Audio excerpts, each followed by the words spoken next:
Legacy Telugu stories పిల్లల నీతి కథలు 3 విత్తనాలు. విజయనగరానికి కమలాధీశుడు రాజు. మంత్రి వయసు పైబడడంతో ఆస్థానంలో మరొకరిని నియమించాల్సి వచ్చింది. ఎంపిక ప్రక్రియలో అజయుడు, విజయుడు, ఉదయుడు చివరి వరకు నిలిచారు. వీరిలో నుంచి ఒకరిని మాత్రమే ఎంపిక చేయాలి. వారికి ఓ పరీక్ష పెట్టాలనుకున్నాడు రాజు. ఒకరోజు వారిని సభకు పిలిచి ఒక్కొక్కరికి ఒక్కో విత్తనం అందించాడు. ఈ విత్తనాన్ని కుండీలో జాగ్రత్తగా నాటి నీళ్లు పోసి సంరక్షించండి. 3 నెలల తర్వాత తీసుకుని రండి. ఈ మొక్కలపైనే మీ ఎంపిక ఆధారపడి ఉంటుంది అని చెప్పి పంపించాడు. వారిలో ఉదయుడు ఇంటికి వెళ్ళగానే జరిగిందంతా తల్లిదండ్రులకు చెప్పాడు.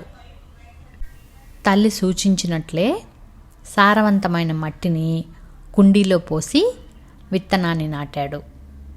క్రమం తప్పకుండా నీళ్లు పోశాడు.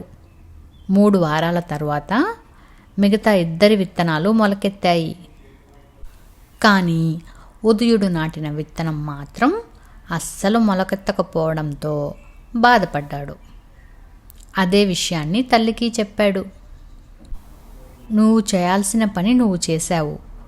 విత్తనం మొలకెత్తకపోతే నువ్వేం చేయగలవు?